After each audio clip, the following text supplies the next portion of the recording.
Graça e paz, queridos irmãos, queridas irmãs, queridos jovens, queridas jovens, sejam muito bem-vindos, sejam muito bem-vindas a mais uma aula no canal Conectados com a EBD, o seu canal de estudos bíblico-teológicos. Hoje, por bondade de Deus, iniciaremos o quarto e último trimestre de 2020 e neste trimestre estudaremos os bons e maus exemplos. Sim, aprenderemos com homens e mulheres da Bíblia. Por isso eu já quero te pedir, fica ligadinho, conectado conosco, pois certamente serão 3 meses através de 13 lições que aprenderemos e muito, de maneira que cresceremos na graça e no conhecimento diante de Deus e diante dos homens. Sem mais perda de tempo, vamos para o que interessa, vamos iniciar a aula de hoje.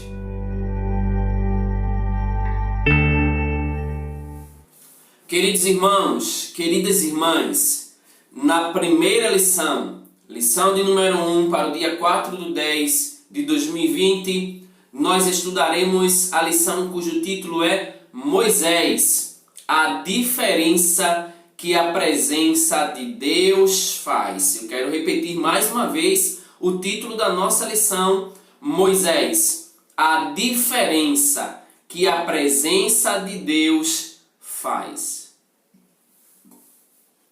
Texto do dia, Deuteronômio capítulo 34, versículo de número 10, diz o seguinte: E nunca mais se levantou em Israel profeta algum como Moisés, a quem o Senhor conhecera face a face. A síntese nos fala: a presença de Deus em nossas vidas faz a diferença em cada momento. O texto base, a leitura bíblica da lição de hoje, Êxodo 33, versículos 1 ao 6. Êxodo 33, versículo 1 ao 6. Versículo 1. Disse mais o Senhor a Moisés: Vai, sobe daqui, tu e o povo que fizestes subir da terra do Egito, a terra que jurei a Abraão, a Isaque e a Jacó, dizendo: A tua semente a darei. Enviarei um anjo adiante de ti, e lançarei fora os cananeus, e os amorreus, e os heteus, e os fariseus, e os heveus, e os jebuseus. Há uma terra que emana leite e mel, porque eu não subirei no meio de ti, porquanto és povo obstinado, para que te não consuma eu no caminho. E ouvindo o povo esta má notícia, entristeceram-se, e nenhum deles pôs sobre si os seus atavios. Porquanto o Senhor tinha dito a Moisés: Dize aos filhos de Israel: Povo obstinado és, se um momento eu subir no meio de ti, te consumirei. Porém agora tira de ti os teus atavios, para que eu saiba o que te hei de fazer. Então os filhos de Israel se despojaram dos seus atavios ao pé do monte Horebe. Queridos irmãos, queridas irmãs, não é incomum e nunca foi incomum que as pessoas desejem ou desejassem ser abençoadas. Entretanto, melhor ainda é quando a bênção é resultado de uma promessa do próprio Deus em relação a nós. Pensando nisso, precisamos refletir: será que em nossos dias estamos vendo as bênçãos de Deus como mais importantes do que a presença dele na nossa vida? Aliás, Moisés vai nos ensinar de uma maneira extraordinária que a presença de Deus na nossa vida, que a presença de Deus conosco é a melhor dádiva que podemos ter. Com outras palavras, Moisés nos ensina que ter o abençoador é mais importante do que ter apenas as suas bênçãos. Queridos, no primeiro tópico da lição, nós vamos conhecer um pouco sobre a história de Moisés e sobre a sua chamada. Logo de imediato, o comentarista vem nos informar essa ideia do nome de Moisés. Vem nos informar a partir da ideia do nome de Moisés, tirado das águas. Como todos nós sabemos, Moisés, ele tem a sua história registrada na Bíblia a partir de seu nascimento, quando sua vida foi preservada pelo Senhor, ou desde quando sua vida foi preservada milagrosamente pelo Senhor. Ele nasceu em um período no qual crianças do sexo masculino, descendentes de hebreus, eram mortas sem nenhuma misericórdia por ordem de Faraó. Como todos nós sabemos, a ordem de Faraó, para que isso acontecesse, simplesmente tinha o seguinte objetivo: judeus não deveriam se multiplicar, pois multiplicando-se futuramente eles poderiam se voltar contra os egípcios, aliando-se com nações pagãs, com outras nações, e se rebelarem em guerra contra os egípcios.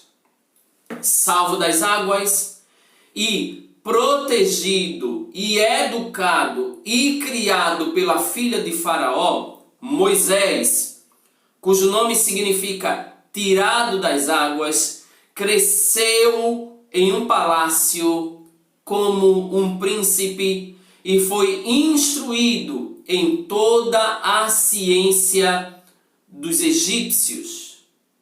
Até o momento em que precisou fugir do convívio com os egípcios por ter matado um deles, o futuro legislador de Israel, Moisés, teve uma excelente educação.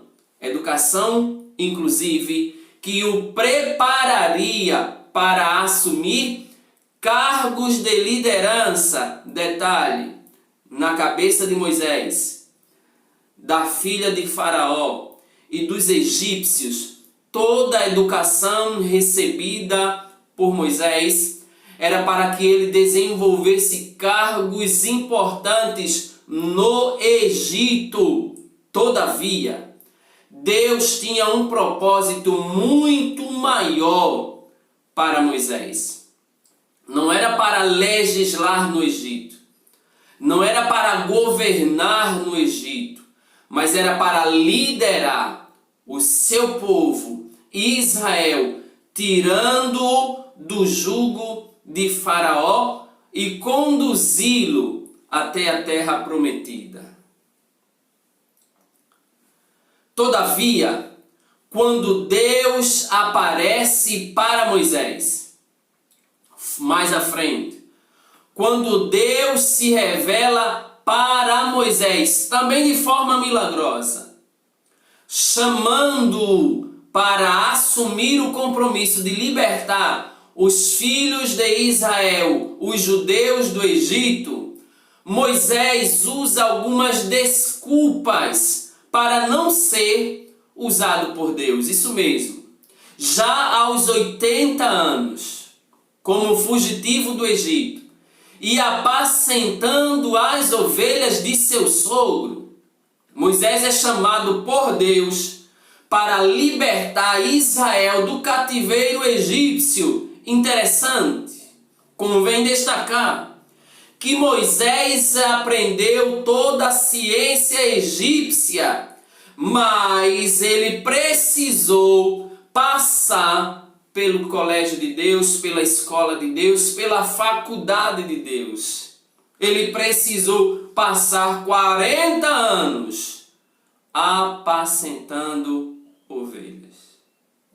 Glória a Deus. Ao aparecer a Moisés, o Eterno diz que ele havia sido escolhido para libertar os hebreus. Porém, Moisés dá desculpas para não se envolver nessa empreitada, nesta grande obra. Desculpas, diga-se de passagem, que muitos de nós utilizamos nos dias de hoje. Nós usamos de muitas desculpas, nos fazemos valer de muitas desculpas para não nos envolvermos na obra de Deus. Mas repito, tudo que falamos não passa de desculpas. Moisés considerava-se uma pessoa limitada diante de um chamado divino. Em diálogo com Deus, aliás, ele apresentou pelo menos 5 desculpas para não cumprir o que Deus havia determinado. Primeira, quem sou eu? Êxodo capítulo 3, versículo 11. Moisés não acreditou de imediato que Deus poderia usá-lo. Ele olhou inicialmente para si, não para o Senhor que o estava chamando. Ora, a bem da verdade é que nós, em essência, somos pequenos. Diante de Deus, nós não somos absolutamente nada.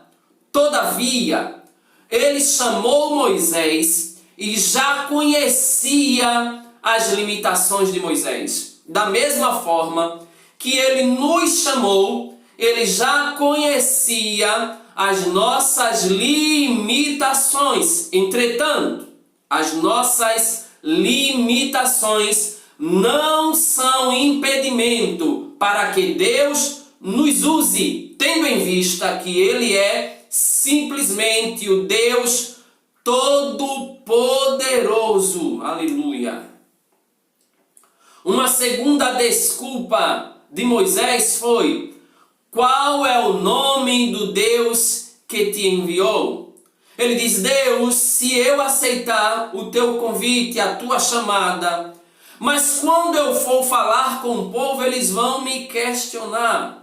Qual é o nome do Deus que te enviou? Essa pergunta estava na mente de Moisés, pois as divindades egípcias tinham nome. Os deuses do Egito, eles tinham nomes. Os egípcios, quando iriam se dirigir aos seus deuses, se dirigiam dando-lhes nomes específicos.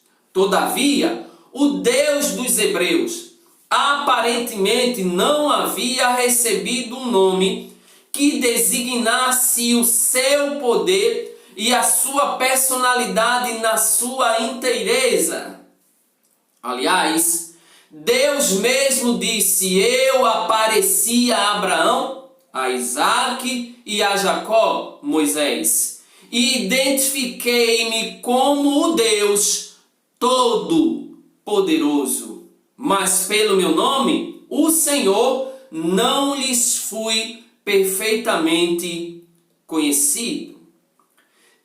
Próxima desculpa que Moisés utiliza é: mas o povo vai dizer que o Senhor não apareceu a mim. Era um receio sobre a vocação de pessoas tementes a Deus.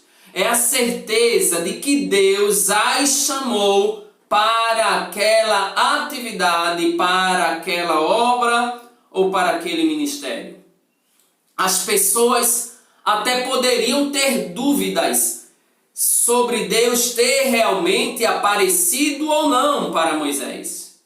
Entretanto, Moisés jamais poderia ter dúvidas de que Deus estaria sendo que ele estaria sendo, melhor dizendo, enviado da parte de Deus e que Deus lhe havia aparecido, tendo em vista que ele teve a experiência pessoal de ver e ouvir Deus. Mas ele não para por aí, ele ainda vai utilizar pelo menos mais duas desculpas. A quarta desculpa é: Deus, eu não sou eloquente. Moisés entendeu que não ser uma pessoa convincente em palavras era um impeditivo, um impedimento, um atrapalho para o poder de Deus. Há quem defina, inclusive, a expressão pesado de língua como uma possível referência ao problema de gagueira que Moisés possuía. De qualquer forma, essa limitação, qualquer que fosse, apenas reforçaria o poder de Deus na vida de Moisés. Eu vou repetir. Essa limitação na vida de Moisés, assim como as limitações que temos na nossa vida, não impedem o agir de Deus, não impedem que a chamada de Deus se concretize, não impedem que a glória de Deus seja manifestada na nossa vida. Pelo contrário, apenas reforça este impedimento, apenas reforça o poder de Deus na nossa vida. Sabe para quê? Para que a excelência do poder seja dele e não nossa. Pois ele revela o seu poder, a sua glória, a sua grandeza em vasos de barro, para mostrar, repito, a excelência do poder dele. Por fim, o último argumento ou a última desculpa que veremos aqui dada por Moisés a Deus para não ser usado por Deus: manda outro, Senhor. Sim, Moisés pede a Deus que mande outra pessoa em seu lugar. Depois de tudo que Deus havia falado para Moisés e das garantias que deu a Moisés, ele ainda preferiu não fazer parte do cumprimento do plano divino. Com isso, Deus irou-se e mencionou o nome de Arão.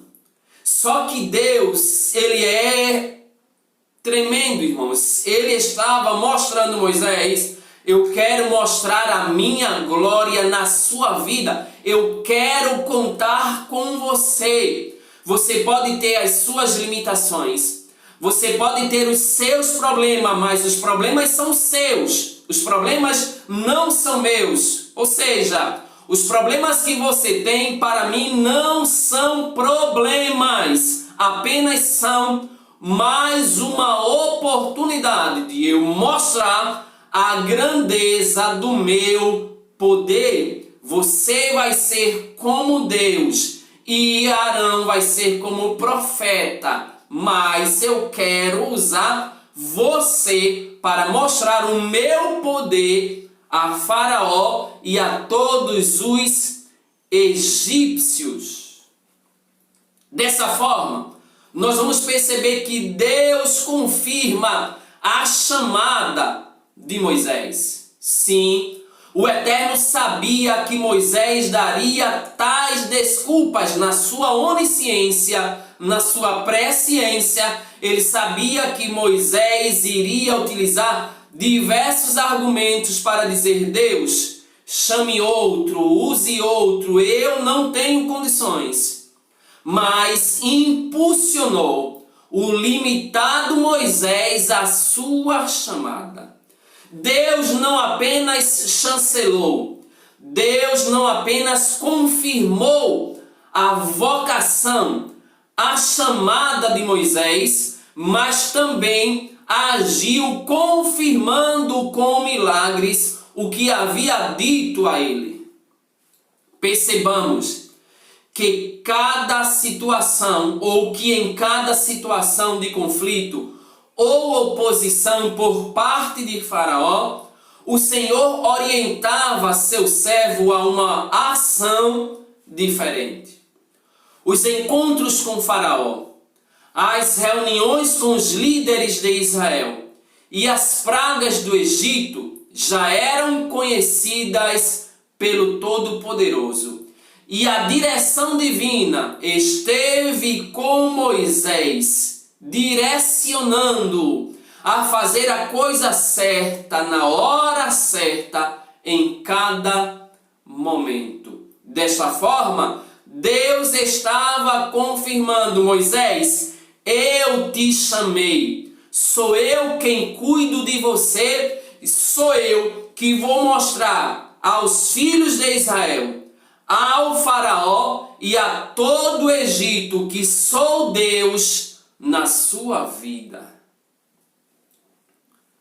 Já no segundo tópico, Moisés não mais está no Egito. Moisés agora está no deserto. Já cresceu, já fugiu do Egito, agora ele está no deserto. Com todo o povo liberto do Egito. E ele vai passar dias com Deus na montanha, porque o homem de Deus, ele tem prazer em estar com Deus. O chamado de Deus, a pessoa vocacionada, separada, escolhida por Deus, vai passar dias no monte, na montanha, com Deus. Isso é vida de oração. Depois de libertar o povo da escravidão, milagrosamente usado por Deus, depois de vencer o Mar Vermelho e o exército de Faraó, Moisés agora tem um encontro com o Deus de Israel no Monte Sinai. O Senhor o chamou para passar uns momentos a sós com ele, grande privilégio. E lá, Moisés recebeu a lei. O povo precisava agora de regras claras de condutas. O povo não mais era escravo.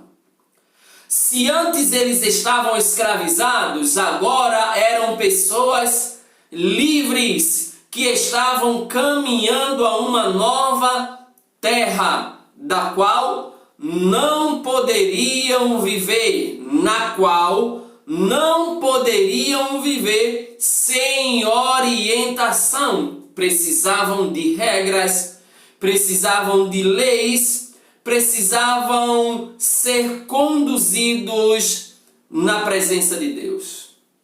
Os hábitos com os quais estavam acostumados no Egito não serviriam para eles nessa nova realidade com a qual se deparariam. O tempo que Moisés passou com Deus foi o suficiente para que recebesse as orientações para a condução, para a conduta também do povo de Israel. Moisés nem sempre estar com Deus, vai nos mostrar, significa que não haja problemas lá embaixo. Eu vou repetir. Enquanto Moisés está com Deus no Monte Sinai, orando a Deus e recebendo de Deus a sua santa lei, o povo está embaixo, envolvendo-se com práticas que não agradam a Deus. E nós aprendemos esta lição aqui com Moisés, que nem sempre estar com Deus no monte, na montanha, significa estar livre de problemas. Sim, enquanto ele está lá, o povo está embaixo, fabricando o bezerro de ouro. Sim, meus irmãos, o povo reuniu-se e numa expressão de ingratidão para com Deus e para com Moisés, o povo decide o que é pior, juntamente com Arão, fazer um ídolo em forma de animal. Bastou Moisés afastar-se um pouco de tempo deles para que eles buscassem uma outra forma de culto. Todavia, esta outra forma de culto feria a santidade de Deus. Eles referem-se a Moisés como se fosse uma pessoa distante e descartável. Já não servia mais, estava muito tempo longe, precisava que alguém fizesse o povo adorar, só que não ao verdadeiro Deus. Aí Arão se presta a esse trabalho. A proposta de adoração daquele ajuntamento de pessoas não refletia gratidão para com tudo que Deus lhe fizera, pelo contrário, revelava um coração obstinado, ingrato, imoral e idólatra. Eles queriam fazer um culto, mas não segundo a vontade de Deus. Ele queria cultuar pensando ainda na forma em que os egípcios cultuavam aos seus deuses. Por isso, enquanto Moisés estava na montanha, um bezerro foi feito com ouro doado pelos próprios israelitas. Isso já nos revela que a jornada que aguardava Moisés seria realmente dura.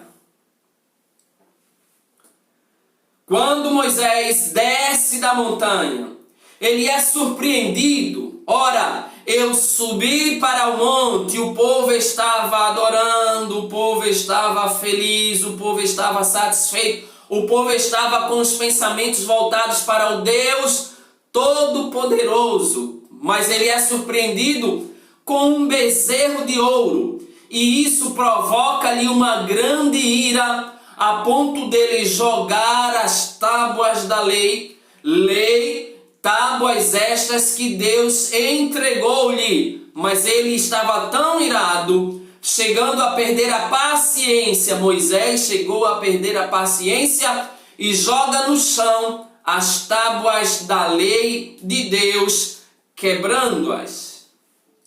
Passado algum tempo, Deus chega e se revela mais uma vez para Moisés, dizendo: Moisés, lavra-te 2 tábuas de pedra, como as primeiras que você quebrou, Moisés, e eu escreverei nas tábuas as mesmas palavras que estavam nas primeiras tábuas que tu quebraste. 2 lições importantes são destacadas aqui. Primeira, é que não podemos ser pessoas intempestivas ou dominadas pela raiva a ponto de agir ou de destruir ou invalidar algo que Deus fez ou deseja fazer. A verdade é que podemos ou que devemos parar, refletir e pensar muito antes de agir, pois se agirmos de forma precipitada, podemos ter grandes prejuízos. A segunda lição é que devemos tomar a iniciativa para restaurar algo que foi destruído. Deus colocaria as suas palavras novamente por escrito, mas Moisés, ele deveria providenciar as novas tábuas. Sim, Moisés teria de escolher as pedras, cortá-las e levá-las montanha acima. Seria um trabalho árduo e pesado. E mais um detalhe: Moisés não poderia ser ajudado a levar montanha acima as pedras substitutas. O próprio Deus diz: Moisés, ninguém suba contigo. Mas, irmãos, eu quero destacar um outro ponto aqui. O comentarista ele traz-nos 2 lições, mas eu quero destacar uma terceira lição. Percebamos que foi iniciativa divina, mais uma vez, disponibilizar a sua lei para o seu povo. Deus sabia que sem a sua lei o povo pereceria. Deus sabia que sem a sua lei o povo continuaria na mesma ou nas mesmas, eu quero usar no plural, nas mesmas práticas idolatrais, profanas e promíscuas do Egito. E a única forma de eles mudarem esse comportamento, mudarem esses princípios, mudarem a vida, seria através da sua palavra, da sua lei. Semelhantemente, nós precisamos estar sempre voltados para a lei do Senhor, que nos dias de hoje, a sua santa, bendita e poderosa palavra. E aqui nós destacamos com as próprias palavras do comentarista: valorizemos, portanto, o que Deus fez e mantenhamos intacto seu plano para nossas vidas. E assim nós chegamos ao terceiro e último tópico desta lição: a bênção sem a presença de Deus. Será que vale a pena? Após o episódio do bezerro de ouro, Deus diz a Moisés que cumpriria o que havia prometido aos patriarcas. Deus diz a Moisés: presta atenção ao que eu vou falar. A minha palavra ainda está de pé. O que eu prometi a Abraão, a Isaque e a Jacó, eu vou cumprir, porque eu sou Deus fiel. Eu cumpro as minhas palavras. O que eu falei para eles, eu vou cumprir. Darei à descendência deles a terra prometida. Sim, Deus manteria a promessa feita, mas ele diz que não estaria com o povo naquela caminhada. Olha o que Deus vai falar: eu enviarei um anjo adiante de ti, e lançarei fora os cananeus e os amorreus, e os heteus, e os fariseus, e os heveus, e os jebuseus, a uma terra que emana leite e mel, porque eu não subirei no meio de ti. Aqui é bom destacarmos alguns pontos. Observemos. Por qual razão Deus está dizendo a Moisés que não vai com o povo? Em primeiro lugar, ele vai destacar: porquanto és povo obstinado, povo de coração duro, povo de dura serviço, um povo que ouve a voz de Deus, que ouve a palavra de Deus, um povo que vê a glória de Deus, que vê os milagres de Deus, mas continua obstinado. Segundo lugar, ele vai dizer: para quê? Ele diz: Moisés, se eu não for com vocês, presta atenção, a minha presença não vai, mas por incrível que pareça, Moisés, é a minha ira. E a manifestação da minha ira também é manifestação da minha misericórdia. Eu estou irado, não quero ir com vocês, sabe por quê? Para que eu não consuma vocês no meio do caminho. Deus estava dizendo: eu não quero ir, Moisés, para não destruir vocês no meio do caminho. O povo de Israel era tão rebelde que chegou a deixar Deus literalmente irritado. Como se esqueceram rápido do Deus que os tirou do Egito. Ora, como é que eles se expressam ao trabalho de adorar a uma imagem de escultura esculpida de ouro, valiosa, claro, mas esculpida pela própria mão deles? Deus, que tinha olhos, mas não viam, tinha pés, mas não, no caso, patas, porque era um bezerro de ouro. Ele tinha patas, mas não andava e automaticamente não seria capaz de abençoar nem tocar a vida de ninguém. Tinha patas. Como é que o povo se volta contra Deus para adorar uma imagem de escultura, esquecendo de tudo que Deus fez na vida deles? Desde o Egito, cuidando, desde os primeiros dias que José chega lá e Deus faz José crescer e prosperar sobremaneira. Depois vem um período difícil, os longos 400 anos de dificuldade, de escravidão, tudo em decorrência do próprio erro do povo. Eles estão sofrendo, eles estão padecendo, mas a mão de Deus continua guardando, protegendo, livrando e os mantendo com vida, para mostrar que o Deus de Israel era maior do que todos os deuses do Egito. O Deus de Israel é um Deus com D maiúsculo, mas os deuses do Egito, deuses com D minúsculo, mas eles agora vão adorar a uma imagem de escultura.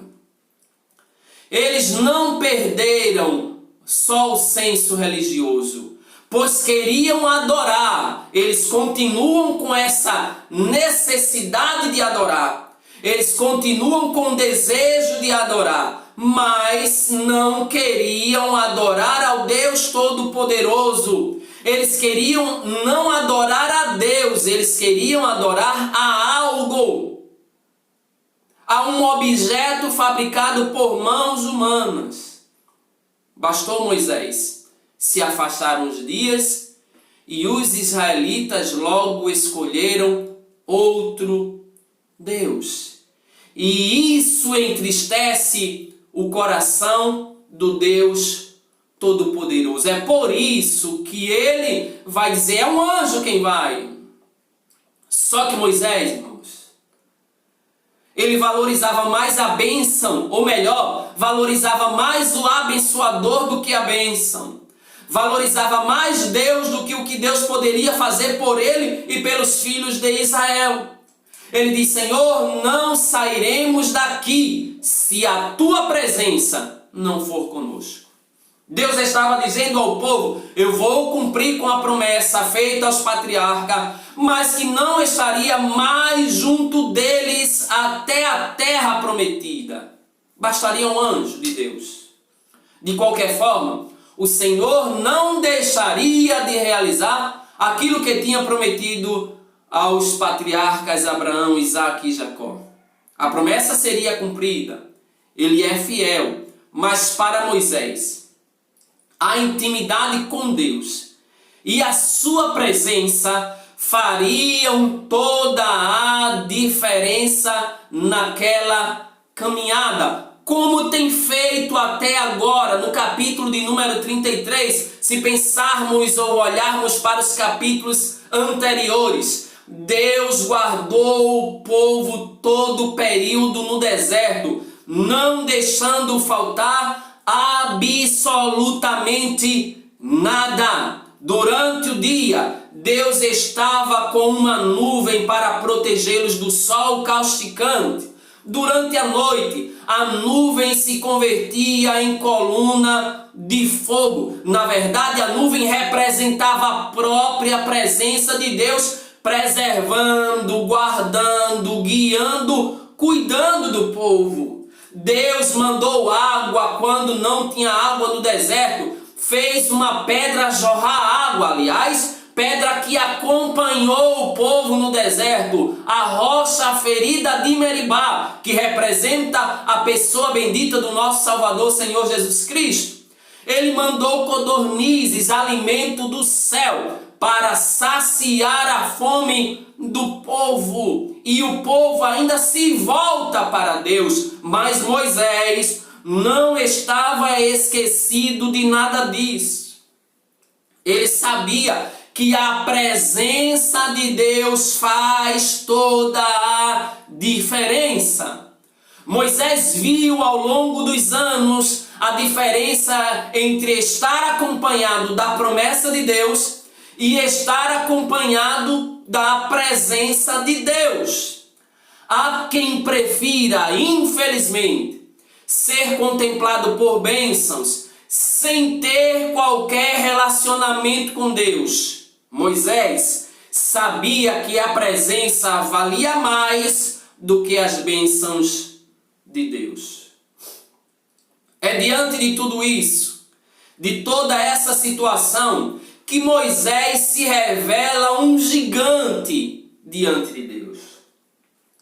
Porém, como todos nós, ele tinha suas limitações e em um momento de descuido, por causa dos seus próprios atos, foi impedido por Deus de entrar na terra prometida. Ele chegou a ver a terra de longe, mas outro líder conduziria o povo até lá. Tal fato não tira de Moisés todo o trabalho de Deus em sua vida, nem o quanto esse homem foi usado pelo Altíssimo no tempo em que viveu. Nada disso anula a importância de Moisés na história do povo judeu e, consequentemente, na história da humanidade. É tão tal que séculos, milênios depois, nós estamos falando deste grande homem de Deus. Por qual razão? Porque ele valorizou a presença de Deus. Ele era tão usado pelo Todo-Poderoso que o apóstolo Pedro o mencionou como referência em comparação ao ministério profético de Jesus. Porque Moisés disse: o Senhor vosso Deus levantará dentre vossos irmãos um profeta semelhante a mim. A ele ouvireis em tudo quanto vos disser. Atos capítulo 3, versículo 22. Portanto, pensemos nisso. Deus se importa que valorizemos ou não a presença dele em nossa vida e em nossas atitudes? Ponto importante. Certamente ele se importa com o valor que damos à sua presença, e isso deve ser mostrado em palavras e em atos, em atitudes. E assim, nós chegamos à conclusão desta primeira lição, destacando que o diálogo entre Moisés e Deus mostra-nos que é preferível ter a presença do Todo-Poderoso ao invés de ter somente sua bênção. Mas só prefere a presença dele aquele que o ama. Preste atenção. Só prefere, e eu vou utilizar outra palavrinha aqui, só prioriza a presença dele aquele que o ama, que entende a grandiosidade dos momentos que passam a sós em comunhão. Deus está pronto para nos abençoar, mas a maior bênção que podemos alcançar é desfrutar da sua presença conosco em todos os momentos. Ter a bênção dele é muito bom, mas ter a sua presença será sempre maior que as dádivas que ele possa nos conceder. Portanto, queridos irmãos, queridas irmãs, queridos jovens, queridas jovens, que a presença de Deus seja prioridade em nossa vida. Deus te abençoe. Assim nós finalizamos esta aula, mas já marcamos o nosso próximo encontro, lição de número 2, Débora, fazendo a diferença em ações e palavras. Deus te abençoe, a paz do Senhor e até a próxima.